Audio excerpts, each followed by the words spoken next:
Hello, and welcome to the inaugural episode of Chuchu is a Ranker. On today's episode, we're going to be talking about Ridley Scott, a master director. He has made some of the greatest films of all time, but unlike certain directors like Quentin Tarantino, Christopher Nolan, or James Cameron, he doesn't quite have the same kind of consistency. So whilst he's made some of the best movies of all time, he's also made some frankly kind of almost worthless pieces of garbage. So watching his filmography from start to finish like I have done is quite an interesting experience. So without further ado, let's go through his movies ranked from worst to best.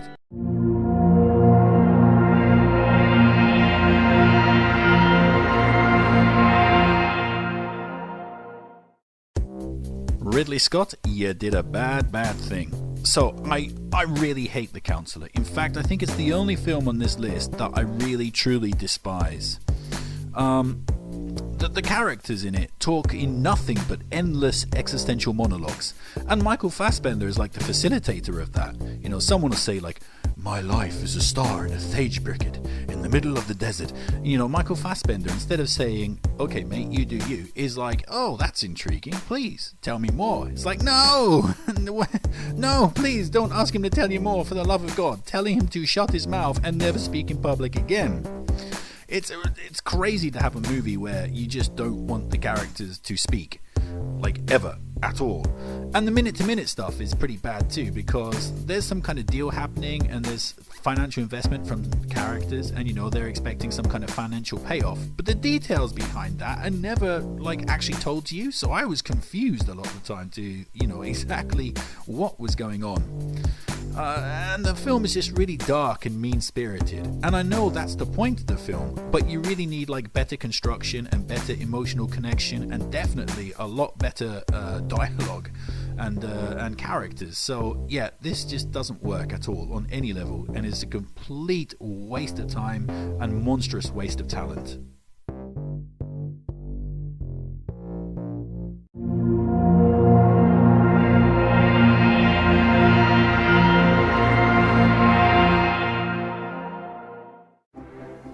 You're going to hear this phrase a lot in this video.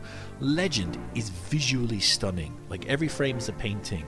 No matter what's happening on screen, there's always something visually interesting happening. Unfortunately, this film is all flash and no substance. Stunning visuals is the only thing it has. This movie has a really threadbare plot. I mean, it's got like no more plot beats than your average Legend of Zelda game, or worse still, a Mario game. The other really bad thing, or the worst thing about this film, is that its action sequences are really poor. Nothing exciting happens whatsoever. The main character, Tom Cruise, has like this really cool gold armor and a sword and a shield, and then does nothing with them. I think there were like 2 battle sequences in the film, and they're really poorly edited, and you can't tell what's happening, and the action doesn't flow well. There's no drama, no stakes, nothing feels visceral. It's just all really boring and dull, and the characters themselves are just cardboard cutouts with nothing interesting to say. The only other interesting thing about this movie is Tim Curry as the bad guy, the Darkness. At least he's having fun. But yeah, I'd love to say I like this movie because high fantasy and Ridley Scott seem born to go hand in hand together, but no, it doesn't work. Legend is a poor film.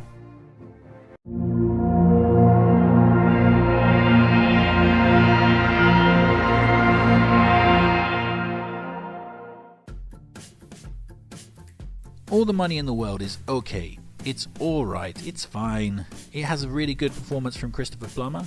Rest in peace, Christopher. But it's just not very memorable. I mean, 2 weeks after you've seen this film, you're going to forget that you even saw it. One of the problems with this is that it's based on a real-world event, and although, you know, in the context of real life, that's kind of an exciting thing, but in the context of a movie, nothing really exciting actually happens. You're always waiting for something exciting to happen, and then, well, it just never does. It's like Mark Wahlberg's character, for example. He's an ex-spy brought in to like do the negotiation, and you always think he's going to do something really badass and really cool, and then he never does. He just doesn't do anything at all in the film. And I think that's a metaphor or a microcosm for the project as a whole. You're always waiting for something that never comes. And although technically I think this film is perhaps a little better than the next couple of entries on this list, but I would still much rather go back and watch those films rather than this one. I think I'd even rather watch Legend again rather than this film. Not The Counselor though, The Counselor sucks.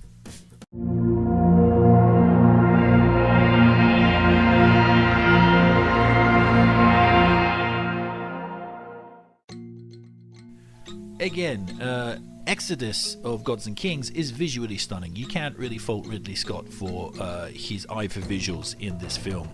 But this film does have a lot of problems. Chiefly, the main problem is the fact that the main character, Moses, just isn't very likable. I mean, he's really overly aggressive.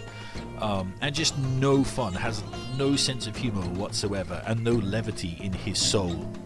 Also, a lot of the sympathy that you feel in the film ends up going towards like the bad guy, Ramesses, because you get to see a lot of his suffering and also his people suffering. And whilst, you know, we all know the concept that slavery is a terrible thing, you rarely actually get to see the slaves suffering in this film. So I think narratively, it doesn't quite work. Plus, the climax of the film is bungled, and it doesn't really have any particularly great action scenes, and it's really overlong. It's a real butt number. Like, you really know that you've just sat through like a 3-hour film or whatever while watching this one. Although there is some aspect of the film that can be enjoyed because it just looks so spectacular, you know, and I think it's the greatest ever realization of ancient Egypt ever put to tape. So that aspect of it can be enjoyed, but this is definitely the least of Ridley Scott's historical epics.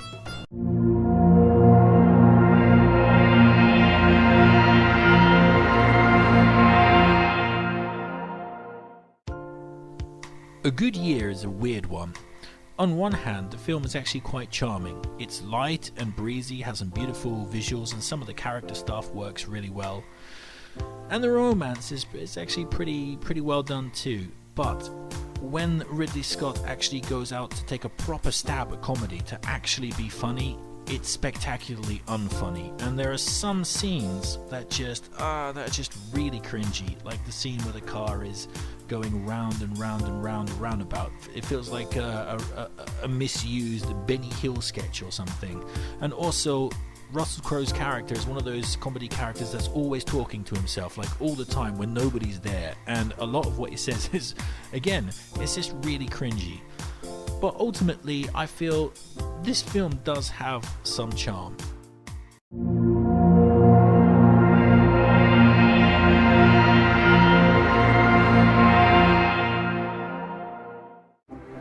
White Squall is a nice coming-of-age story with a disaster movie climax. For the most part, it works really well. The whole coming-of-age stuff works very nicely indeed. It's really fun to spend time with these characters, and there are lots of lovely moments. The reason it ranks kind of low on this list is the disaster scenes aren't filmed with enough panache. They're not exciting enough. And also, the final court scene really oversteps the mark into over-sentimentality. It feels quite contrived and forced at the end. You know, everybody on their desks, oh, my captain, my captain. It's a bit cringy. But ultimately, White Squall is a very nice ride.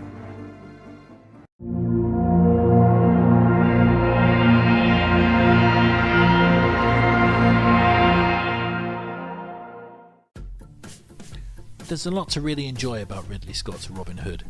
I like the smaller scale of the film, and of course the film looks gorgeous, as do most Ridley Scott films. The central relationship between Russell Crowe and Cate Blanchett really works well here. Their romantic chemistry is actually pretty awesome. I think the reason that this film fails is the whole stuff with the Magna Carta and dealing with Robin Hood's childhood and such like and so on, trying to make Robin Hood bigger, a bigger part of history than he was. Well, technically he wasn't actually part of history, he's a folklore character, but you know what I mean.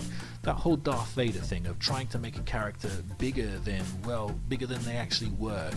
And then you have the fact that this film feels like a prelude to bigger things that eventually never actually came, so the whole film is kind of a bit of a waste of time. But on the good side, you have Mark Strong and Oscar Isaacs, great actors in nice villainous roles, and the whole thing has a kind of sense of fun and irreverence about it. So I quite like Ridley Scott's Robin Hood.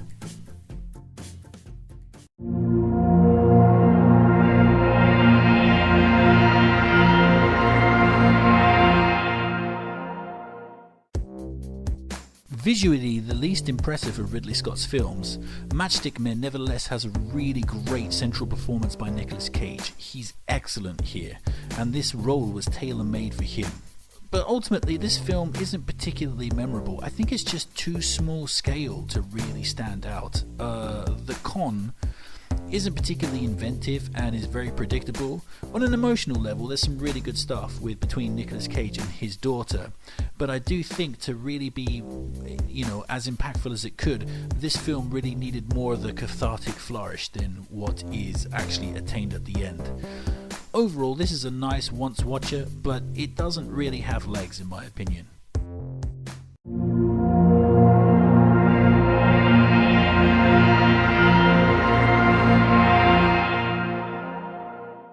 Body of Lies is thoroughly entertaining while you're watching it. It's got a lot of great local colour, so it really succeeds in the travelogue aspect, especially if you like Arabic things like I do. And it has great performances from Russell Crowe and Leonardo DiCaprio, and it's actually quite exciting at points. There's often quite a bit of tension in the air. It's really hard to pinpoint exactly why this film doesn't quite succeed. I think it's perhaps the fact that it's all quite inconsequential and small scale. Nothing of any import actually happens during this movie. And there's also the fact that it just kind of auto-deletes itself from my brain every time I see it. Literally like 2 hours after I've seen this movie, I can't remember a single thing about it. Well, that kind of sucks, I guess, so that's why it scores so low. But still, Body of Lies is an entertaining romp, in my opinion.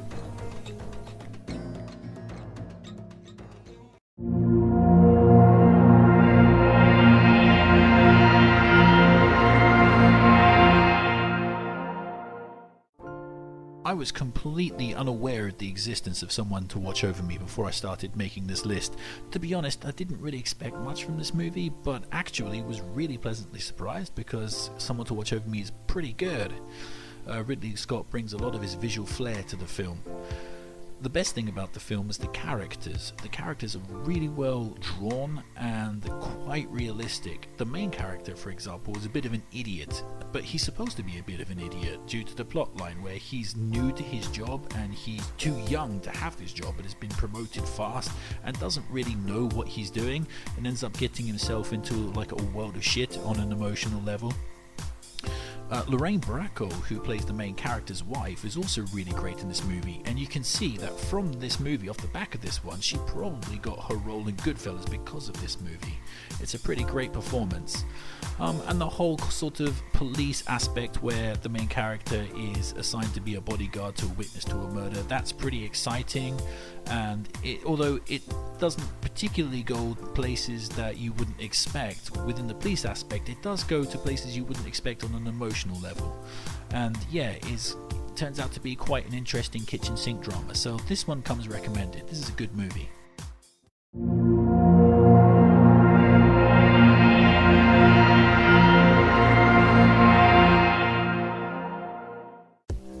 I personally thought G.I. Jane was a true story about the first ever female Navy SEAL, but apparently it's fiction, which really surprised me. I did not know that. Demi Moore is great in the movie, and obviously she had to go through a lot of real life physical stuff during the making of this film, so kudos for that. The film is generally your kind of like basic person goes through really tough training in the military type job, and it's basically Ridley Scott's version of Top Gun. And it's really fun, just like a lot of those movies actually are. I would say the one big complaint about this film is the climactic action scene is actually directed quite badly, so slap on the wrist for that, Ridley Scott. His choices here really take away from the excitement of that scene, and the climax is quite bungled, and then the whole film sort of ends on a damp squid, which kind of... Damp squid? damp squid, damp squib, which kind of sucks. But the rest of the movie is actually really awesome, and the peak scene in the movie, the famous "suck my dick" scene, is actually really awesome. So yeah, this is a lot of fun, and this definitely gets a pass from me. It's a good movie.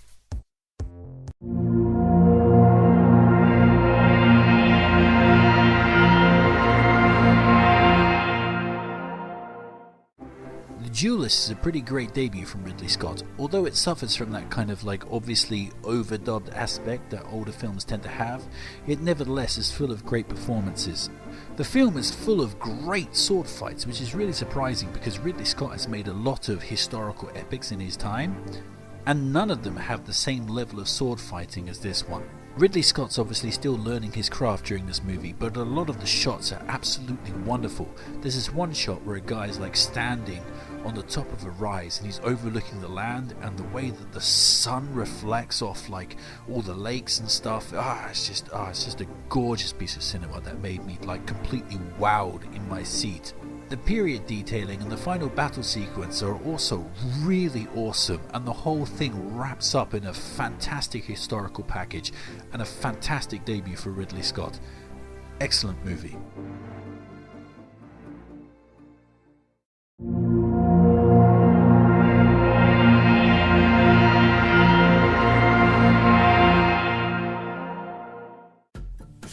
Alien Covenant is Ridley Scott's weakest Alien film. However, it's a great entry into the Alien franchise. In fact, the only entry into the Alien franchise better than this one that wasn't directed by Ridley Scott would be James Cameron's Aliens. Which is no slight, because James Cameron's Aliens is one of the greatest science fiction films of all time. Ridley Scott really knows how to pursue the Alien franchise, because he knows that the alien creature holds no interest in our modern day and age, and that you really need something else to hang on to. So I really love the way that he's expanded the universe, and that's what makes this movie so good. The expansion of the alien universe. It's not really the alien creature that's the interesting thing here, it's all the stuff around it. As with Prometheus, the most interesting thing about this film is the character of David, played by Michael Fassbender. He's just wonderful, and every time he's on screen, it's just pure electric. Every word that comes out of his mouth is just pure gold. Alien Covenant also has some really great action sequences which push the alien creature front and center, which again, whilst it's best not to have the entire movie focused around the alien creature, it is nice to have some good old-fashioned action sequences involving the alien creature once again. Alien Covenant is a really great entry into the franchise and just a great science fiction film. Love it.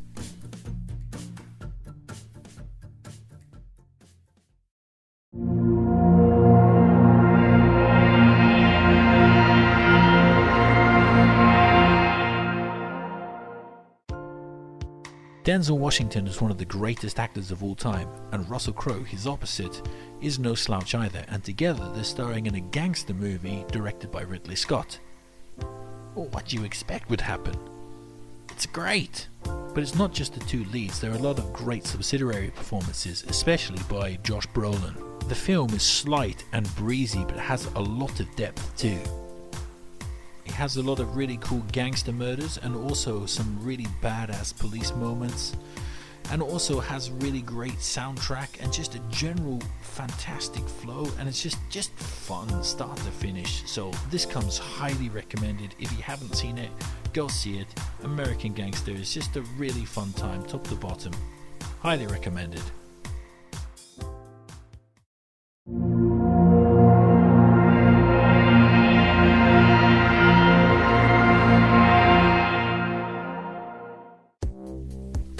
The Martian plays things like it's a true story, hence you get a lot more science in your science fiction. Matt Damon is great in the movie, and his easy charm brings a lot of humour and atmosphere to the proceedings. The movie is visually spectacular and gives you everything that you'd ever want from a Ridley Scott movie based on Mars. The movie has a great soundtrack and uses it really well within the context of the film, and makes you want to just kind of jump around your living room and maybe even jet off to space and maybe even die there. The film is excellent start to finish, but perhaps the danger is slightly undercut by the humour, especially the aspects dealing with isolation of madness. But I guess you can't really have everything, but it'd have been nice to have those aspects more involved within the plotline of the movie. But overall, The Martian is just really fantastic science fiction entertainment, and I was so glad they made it. And it's probably one of the best realistic science fiction films of the last decade. Good stuff.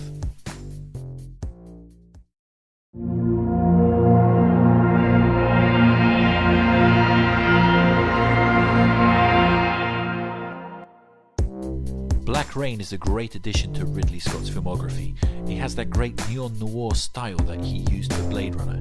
It's like Ridley Scott took inspiration from Japan to make Blade Runner, but then took inspiration from Blade Runner back to Japan to make Black Rain. The film looks fantastic and it has a lot of local colour in it.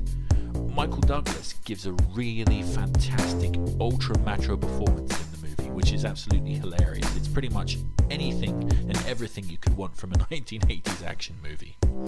It's so over the top, and the action scenes are actually filmed really well and actually pretty exciting. The film has an all-time classic death scene in it. The one involving a motorcycle and a samurai sword. You know the one. That's just an all-timer. Once you've seen that scene, you can never forget it. I would say the only silly thing about the movie is at the end. The Japanese are trying to deport Michael Douglas, but he escapes their custody and ends up going off on a kill crazy rampage with a shotgun, and ends up like killing lots of the bad guys in the film. And at the end they give him like this medal and a reward, where that wouldn't happen at all in real life. He'd be arrested and sent to jail for the rest of his known life and probably kick off some kind of international shitstorm. So that's really silly. But aside from that, Black Rain is a lot of fun, and on a personal level, I've always really liked this one.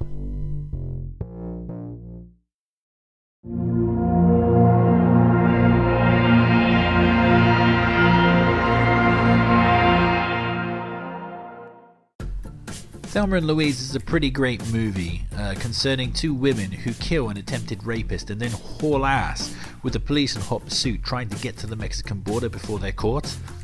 The themes of the movie include women's liberation, escaping from oppression, especially as one of the girls is married to an abusive jerk, and also rebelling against authority. And along the way, the girls indulge in what can only be described as probably the politest crime spree ever put to tape.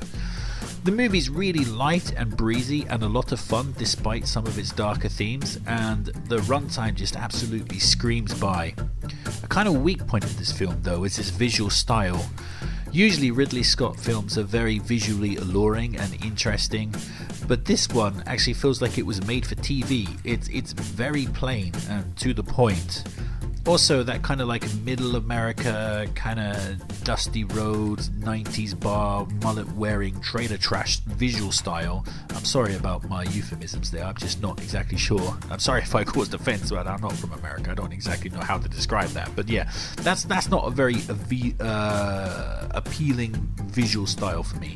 But nevertheless, the story really holds up, it's full of great performances, and it has a really memorable climax. So yeah, Thelma and Louise gets a big thumbs up for me.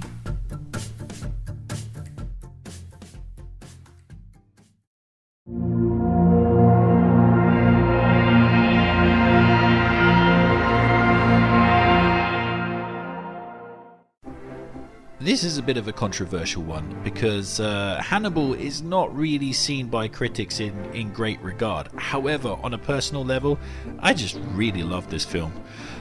Ridley Scott's operatic approach to its direction is absolutely fantastic. There's such good music on it. There's all sweeping camera angles, and all of the sequence in Italy is just stunningly gorgeous to look at. I love Anthony Hopkins' performance in this movie. I know people complain that his character is like really softened and is not menacing like it was in Silence of the Lambs, and I totally get that, but I just love his performance, his softer performance here, and I love the fact that this movie is like a kind of dark, twisted love story between him and Clarice Starling. And Julianne Moore is also great in this movie. Of course, she's great in everything. And yeah, I just find this film endlessly fascinating and exciting, and it's quite emotionally impactful for me. It makes me cry at all the right moments and feel emotion when I should be feeling emotion. So I just love it, and it's got some really, really super cool murders in here. The whole, how would you like it? Guts in or guts out? I just love that. So yeah, this one, whilst I can understand some of the critical reservations of this movie, for me this is nothing but a good time. I absolutely love Hannibal, and huge movie sin incoming, but I actually like this more than Silence of the Lambs. Yes, I know, I just lost all credibility, but there you go. Love this film. Highly, highly recommended from me.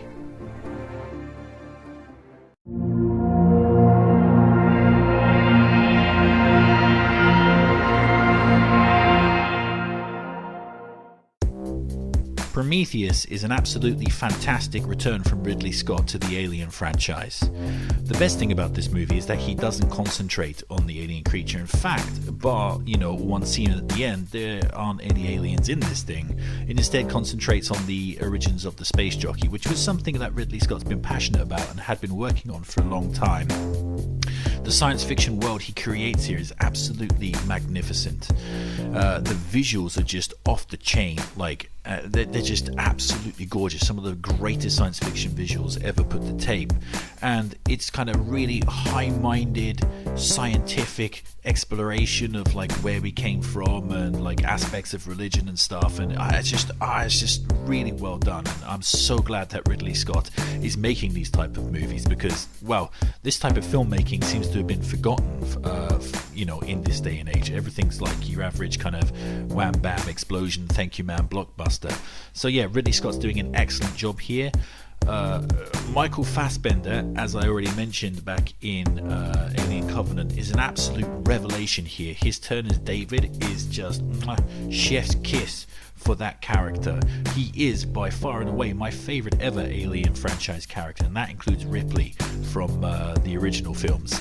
So yeah, Prometheus, it's not perfect. There are too many characters, and quite a few characters die, and you're just like, who was that? Who just got killed? And you're not quite sure, but it doesn't really matter. The good stuff that Prometheus does here is just absolutely fantastic. And yeah, love this film. Love it, fantastic.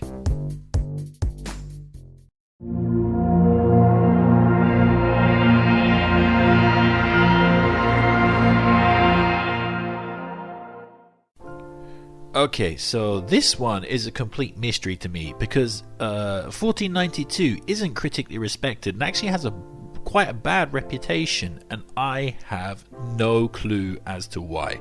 Usually you can watch a movie, and although you might like it, there's always something in you that's like, okay, I see what people don't like about this, but this one, I'm just like, I just don't get it. I just don't get why this film is not popular. This film absolutely rocks. This film is awesome. Visually, it's just spectacular. The scale, especially the stuff dealing with Spanish royalty, the scale of it is just magnificent, and Ridley Scott's just got his eye tuned to maximum on this movie. The stuff at the sea is really nice, and the stuff involving actually landing in America and Christopher Columbus meeting the natives and dealing with that stuff is really fascinating. It's never boring. It just the time just breezes by, and it's full of really iconic scenes that stick in the memory. Everything to do with Michael Wincott's Moxica and stuff like that is just it's just fantastic. The scene where the natives gather around Moxica's horse, it's just, how could you ever forget that visual once you've seen it? And then the coup de grace of this movie is its soundtrack by Vangelis, which is absolutely magnificent. I had never seen this movie before I started making this list, and the film just really entertained me, and I was completely shocked how good it was, and I was absolutely massively shocked with how good the soundtrack is. I immediately went and downloaded it and listened to it ad infinitum. It's one of the greatest soundtracks I've ever heard. Brilliant stuff. And if you haven't seen this one, then go see it. Ignore the reputation and just go watch it. Again, mystifying, absolutely mystifying is why this film is not held in higher regard. Brilliant stuff.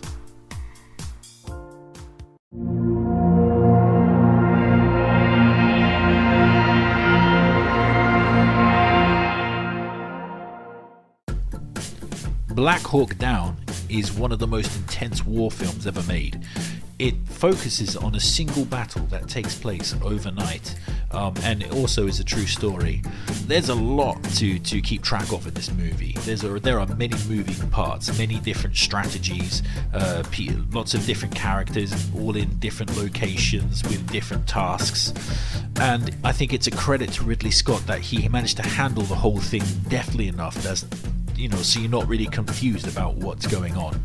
Of course, the visuals are just spectacular, especially anytime the actual helicopters are involved in the film. And the whole thing is like really exciting. Like the battle sequences are really exciting and intense, and also very tiring. That's also one of the best aspects of this movie. The plot line revolves around these soldiers being like under siege, basically, constantly by the enemy. And you as the audience are also constantly under siege. You really feel like you're in there. The film is really immersive. There's always gunfire, there's always movement, there's always action. It's completely exhausting to watch. And it's exhausting for those characters in the film as well. And lest we forget, again, true story, those aren't characters, those are real people. I mean, every single soldier that dies in this movie died in real life, so I think it's like a valuable tribute to those people that really got killed in this battle. And some movies are really gung-ho, and this movie is quite gung-ho. I mean, it's got certainly lots of adrenaline, but definitely when you watch this, you really the emotion that the soldiers go through really impacts here, and definitely this makes you not want to be in the million miles of your local army after watching this. But also, you get to feel how brave those people are, and just how difficult it is to be in that type of situation, to be in that combat. So yeah, this is a fantastic film.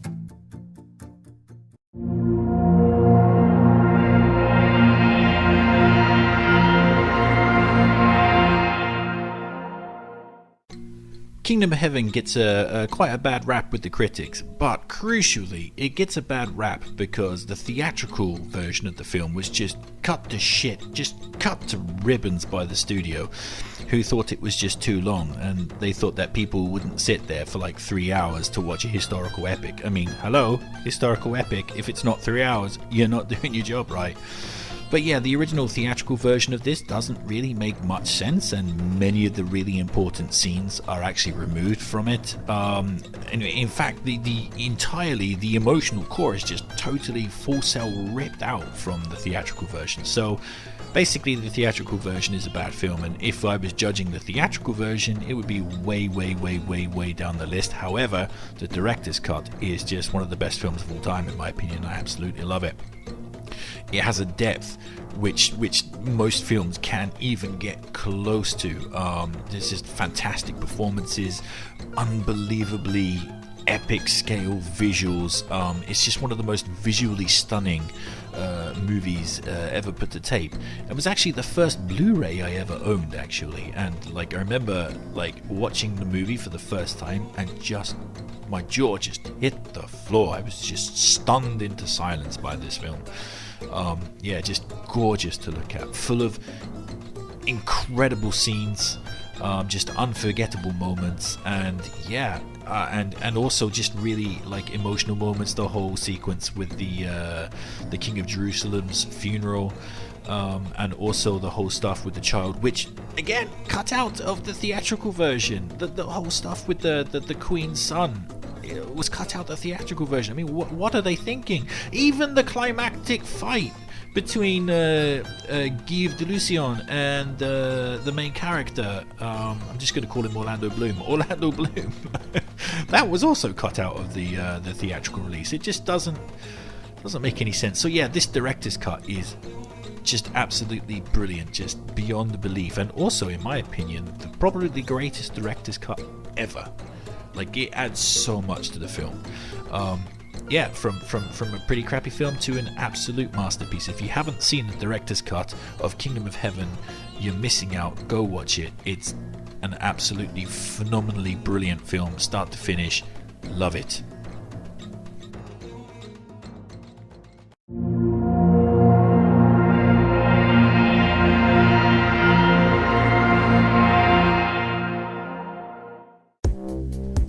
Blade Runner is one of the most influential science fiction films of all time, and probably a lot of people's pick for best Ridley Scott film of all time. What can be said that hasn't already been said about Blade Runner? Not much, really. So I'm not going to try, to be honest. But I will say I absolutely adore the film. It's just a wonderful piece of just straight up art from start to finish. Visually, in a whole league of its own. Especially, back when it was kind of new. These days, other films are starting to catch up with it. But still, for its contemporary time, the film just is stunning beyond all comprehension and just holds up beautifully today. Love the soundtrack by Vangelis. Again, one of the best soundtracks of all time. It's so atmospheric, and I love that kind of like sleepy, half awake, half sleeping type of vibe the film has. It almost feels like this movie is best seen in a dark room with a nice glass of whiskey. That's how I feel about this film.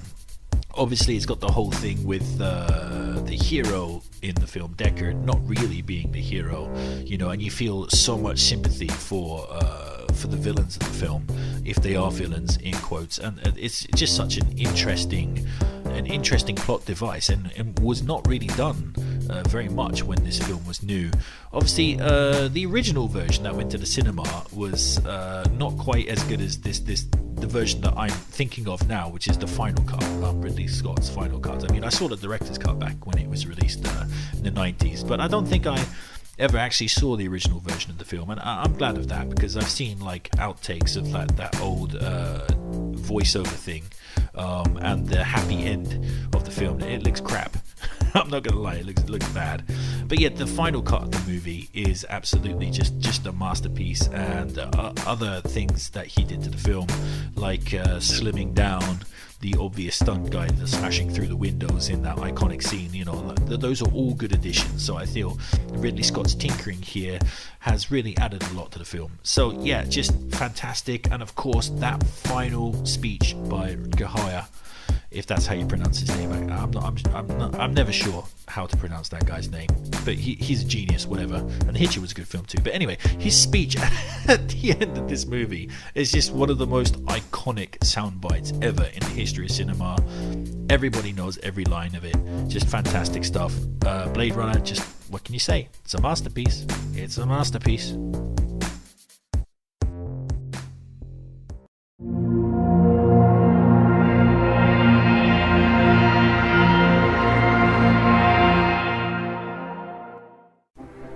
If push came to shove, Gladiator would probably be in my top 5 films ever made. I mean, I absolutely love the movie. It's a masterpiece beyond thinking, and so entertaining, and so simple. Beyond its kind of like epic trappings, ultimately you get like the simplest story, almost like a pro wrestling story. You have a hero who, has been hard done by and is out for revenge, but he's kind and honorable and you really like him. And on the other side, you have a bad guy, a heel, who is just, he's just the worst piece of shit that you can imagine, and you just want the hero to absolutely trounce the bad guy. That's basically the entire sort of concept of the film. It's like a pro wrestling match, but it's just like pro wrestling when it's at its peak. By the way, I'm a huge pro wrestling fan.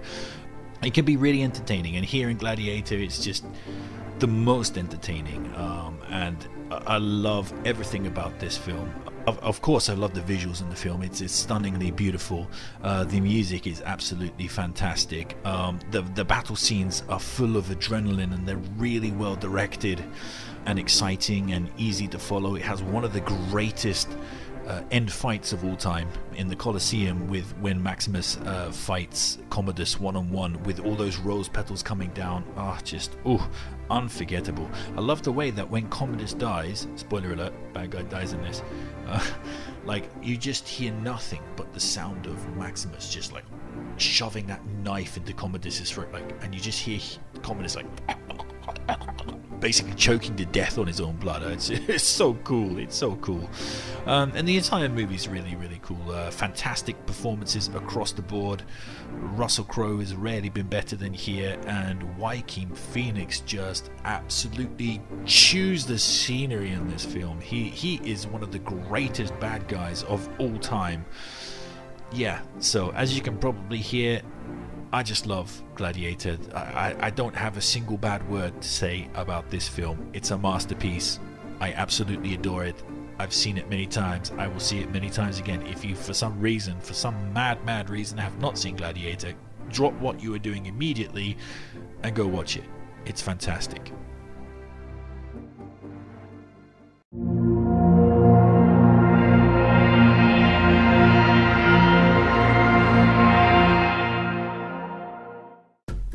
Surprised! Alien is number 1. I bet you weren't expecting that. Oh, you were? Oh, okay. Well, that's probably because it's one of the greatest films of all time in the history of cinema, like ever made. And in fact, for me personally, it is my favourite film of all time. You know, this is my default answer when anybody questions me as to what my favourite film of all time is. The answer is almost always Alien. The film is just absolutely perfect. Visually, it's just stunning. It has some of the best science fiction visuals ever put to tape. The art design here is just flawless. It's on a level all its own. Not just the creature design by H.R. Geiger, which is, you know, undoubtedly the greatest creature design ever in the history of cinema, or the history of existence even. But also the interiors of like the Nostromo, all the little attention to detail, it's just excellent, and also very influential, I think, in the future of movies, in the history of movies.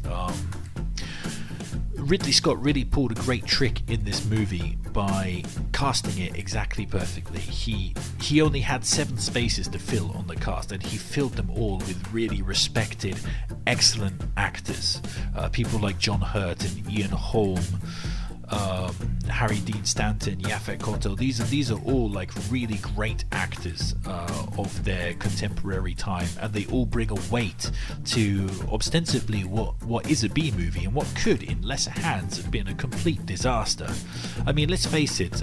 Whilst the alien's life cycle is pretty original, the general plot of having a monster on board a spaceship that kills the crew one by one isn't the most original thing. But again, it's passion, it's artistic vision, and Ridley Scott just took something that was bog standard and made it like an all-time masterpiece. It's one of the greatest science fiction films of all time, one of the greatest movies of all time, and just one of the greatest directorial efforts of all time. Just a masterpiece start to finish. If you haven't seen Alien, what have you been doing with your life?